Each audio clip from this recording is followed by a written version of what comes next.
Hello साथियों। तो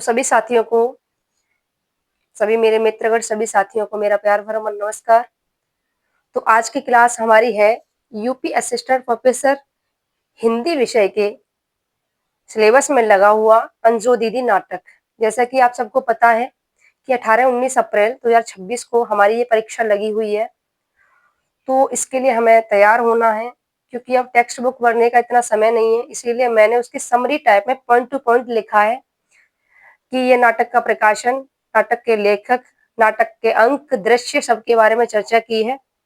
तो आशा करती हूँ आप सबको अच्छा लगेगा। तो साथियों, हम देखते हैं इस नाटक के लेखक कौन है। उपेंद्र नाथ अस्क इस नाटक के लेखक हैं। उपेंद्र नाथ अस्क, इनका जन्म हुआ था, बेसिकली कभी पूछ लेते हैं कि लेखक का जन्म कब हुआ, तो 14 दिसंबर 1910 से को जन्म हुआ और 1996 में इनकी मृत्यु होती है। किसकी? उपेंद्रनाथ अस्क की। अच्छा, इस नाटक का प्रकाशन वर्ष कब माना गया है? 1955 को। लेकिन डॉक्टर नगेंद्र इस नाटक का प्रकाशन मानते हैं 1954। अगर पेपर में ये पूछ लिया जाए कि डॉक्टर नगेंद्र के अनुसार अंजो दीदी का प्रकाशन कब है, और उसमें 1955 और 1954 दिया हो, तो हमारे दिमाग में रहेगा 1955 है। बट अगर स्पेशल पूछा जा रहा है डॉक्टर नगेंद्र के अनुसार, तो 1954 हम करेंगे। ये नाटक किस प्रकार का है? तो अभिजात्य वर्ग के अंतर्भूत यथार्थ को उद्घाटित करता है ये नाटक। इसके अंक कितने हैं? 2 अंकों में विभाजित है ये। और दृश्य कितने हैं? 6 दृश्य हैं। एक अंक में 3 दृश्य हैं। और उसके बाद में साथियों, इस अंक का अभिनय कब किया, इस नाटक का अभिनय कब किया जाता है, यानी ये नाटक कब अभिनीत की हुआ, तो उसके बारे में हम देखते हैं कि पहले अंक का अभिनीत हुआ 30 जनवरी 1954 को बम्बई हिंदी विद्यार्थी मंडल द्वारा। यानी इस पहले अंक का अभिनय कब किया गया, यानी कब मंच पर ये नाटक प्रस्तुत किया गया, तो 30 जनवरी 1954 को बम्बई हिंदी विद्यार्थी मंडल द्वारा सेंट जेवियर कॉलेज में अभिनीत हुआ। ये इस पहले अंक का अभिनय हुआ, यानी पहला अंक मंच पर कब प्रस्तुत किया गया, तो 30 जनवरी 1954 को। कहाँ पर? बम्बई हिंदी विद्यार्थी मंडल द्वारा सेंट जेवियर कॉलेज में अभिनीत हुआ। इसके निर्देशनकर्ता कौन थे? वो थे श्री सत्येंद्र शरत ने किया। इसका निर्देशन किसने किया? श्री सत्येंद्र शरत ने किया। उसके बाद में साथियों, दूसरा अंक का अभिनय कब होता है, यानी दूसरा अंक मंच पर कब प्रस्तुत किया जाता है? रंगभूमि द्वारा लक्ष्मी टॉकीज इलाहाबाद के हॉल में 22 जनवरी 1956 को खेला गया। यानी 1956 में दूसरे अंक को मंच पर प्रस्तुत किया जाता है। उसके बाद में देखते हैं इसके निर्देशनकर्ता कौन थे। दूसरे अंक के निर्देशनकर्ता कौन थे? श्री राजेश जोशी। दूसरे अंक के निर्देशनकर्ता थे श्री राजेश जोशी।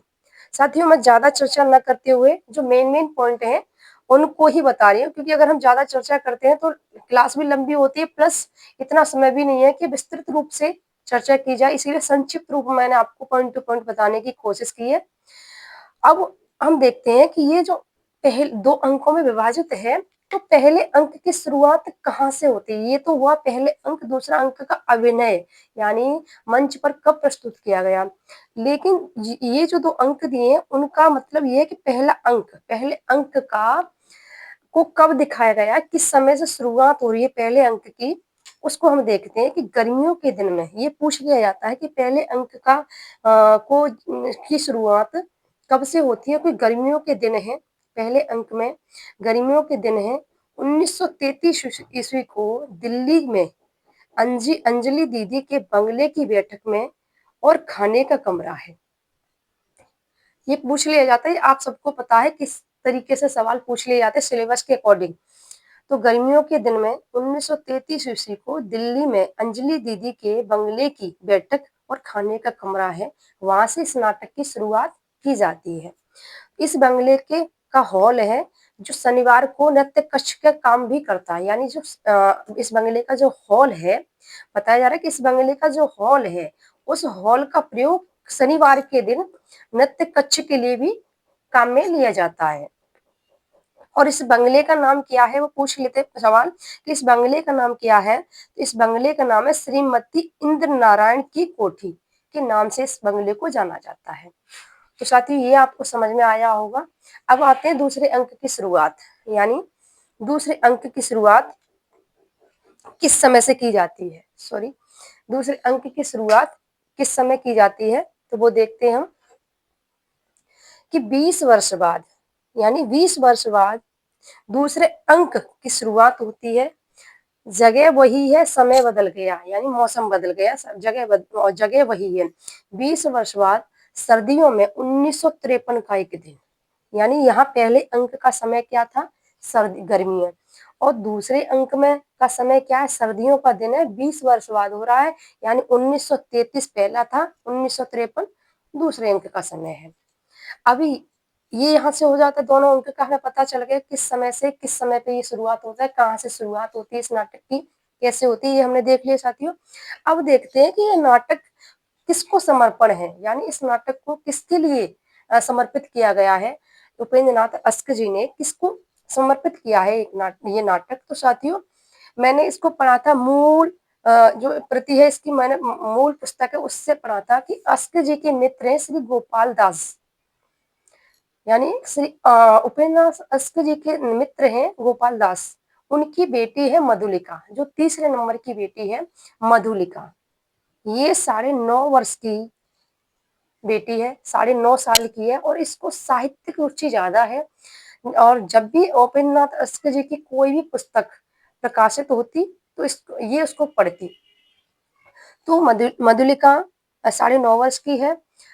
यह यानी मधुलिका नेफ्राइटिस जैसी मूंगी रोग के कारण, पहले इनके बता देती हूँ कि ये जो पुस्तक लिखी है ये मधुलिका के लिए, क्योंकि जब ये बीमार हुई थी तो इनको देखने के लिए अस्क जी इनके घर पे आते हैं।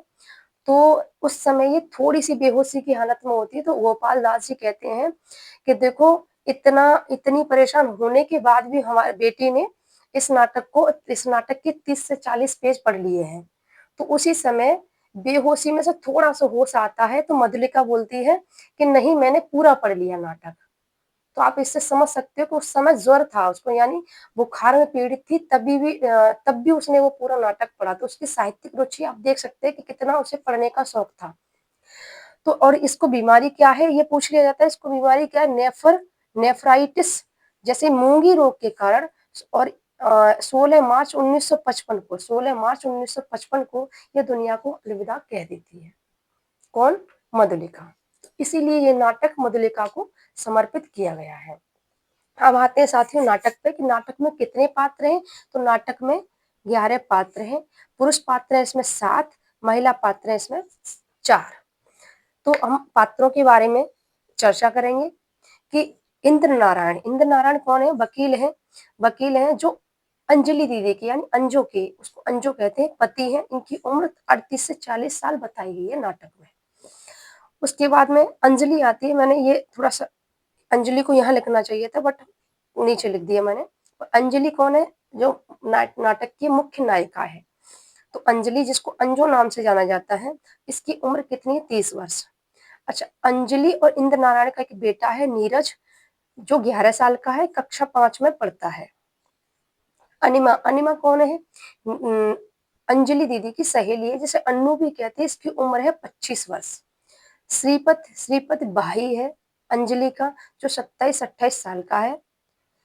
यही व्यक्ति है जो अंजलि दीदी के विचारों के विपरीत है, उसकी क्रिया की प्रतिक्रिया ये देता है, यानी उस अंजलि दीदी के विचारों के विपरीत है, जो स्वतंत्र है, स्वतंत्र है, अपने आप को मानता है।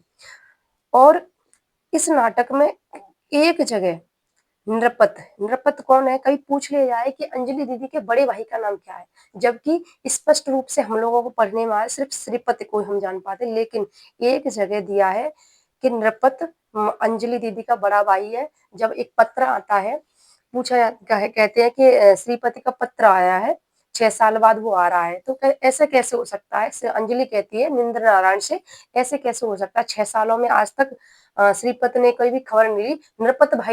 नृपत बड़े भाई तो खबर लेते, बट ये नहीं लेता। तो इसका मतलब क्या? नृपत नाम के एक बड़े भाई भी है अंजलि दीदी के। मुन्नी राधु कौन है? मुन्नी राधु अंजलि दीदी की नौकर नौकरानी है।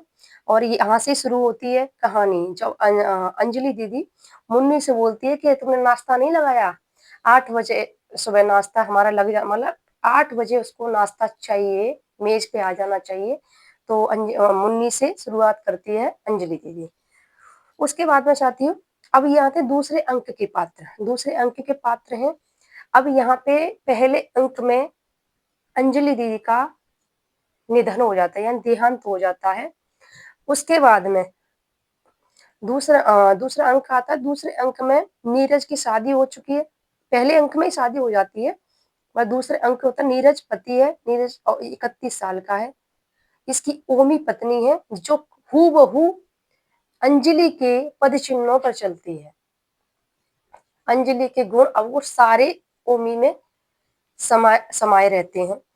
तो नीरज जो अब पति और पिताई बन चुका है, ओमी इसकी पत्नी है। नीरज का बेटा है नीलम, वो 11 वर्ष का है। नजीर नीरज का मित्र है। इंद्र नारायण है, जो पहले अंक के व्यक्ति हैं, सॉरी साथियों, इंद्र नारायण है। और श्रीपत अनिमा चपरासी, ये दूसरे अंक के पात्र आ जाते हैं साथियों। आपको समझ में आ रहा होगा, हालांकि मैं ऐसा लग रहा होगा आपको कि मैं तेज बोल रही हूँ, बट मैं कोशिश कर रही हूँ बहुत धीरे धीरे बोलने की। और अगर आपको ज्यादा धीरे लगे तो आप स्पीड भी बढ़ा सकती हो। अब आते साथियों कि अंजू दीदी पर किस नाट्य शैली का प्रभाव पड़ा है। तो अंजू दीदी पर ओ नील के द डिफरेंट की नाटकीय शैली का प्रभाव पड़ा है। और अंजू दीदी को ये अंजू दीदी के अंदर ये जो एकाग्रता, अनुशासन प्रियता, अभिजात्य वर्ग, एक यांत्रिक ढांचे की तरह कार्य करना, घड़ी की सुइयों की तरह अपने समय पर ही घूमना, ये इसके अंदर कहाँ से आती है? उसको नाना जी से ये विरासत में मिलती है। ये सारे गुण उसको अपने नाना जी से विरासत में मिलते, क्योंकि नाना जी अंजू दीदी को, यानी अंजलि को गोद ले रखे होते हैं, यानी गोद ले लिया होता है। तो सारे गुण अवगुण उसके अंदर नाना जी से ही मिलते हैं।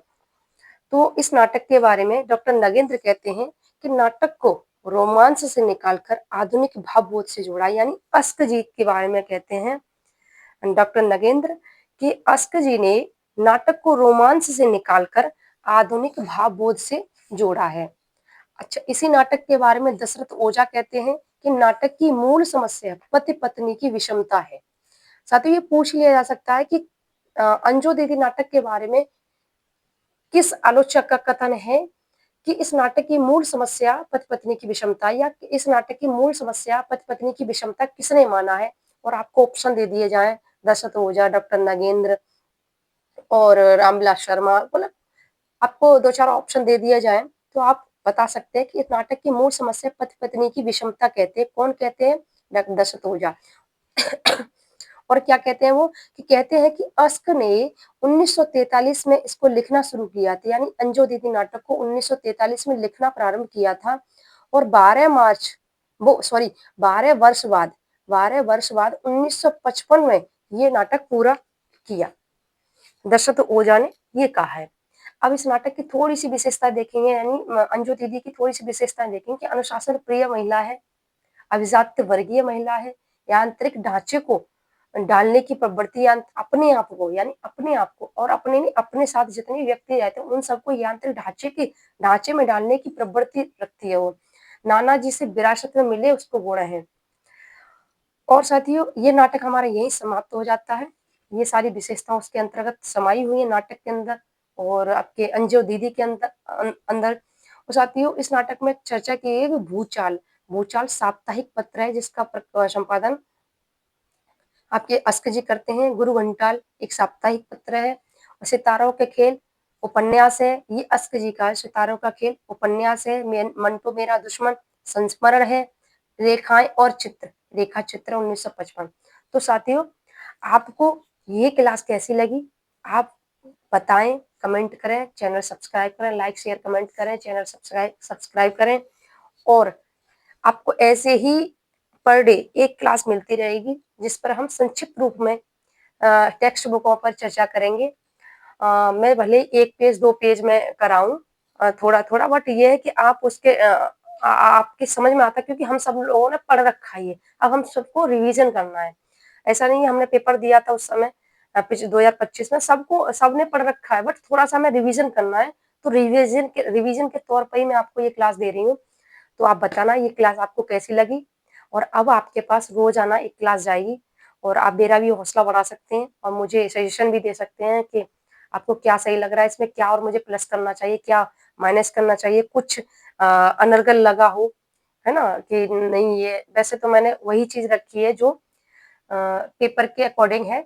अगर आपको ऐसा कहीं लगता है तो आप मुझे सजेशन दे सकते हो। तो साथियों, इसी के साथ आज की क्लास यहीं समाप्त होती है। कल आपको फिर दूसरा नाटक मिलेगा, या फिर आप किस पे क्लास चाहते हो, नाटक, उपन्यास, कहानी या अन्य गतिविधियाँ उन पे चाहते हो, तो आप मुझे कमेंट में कमेंट कर सकते हो। तो साथियों, धन्यवाद। सभी को मेरा प्यार भरा नमस्कार।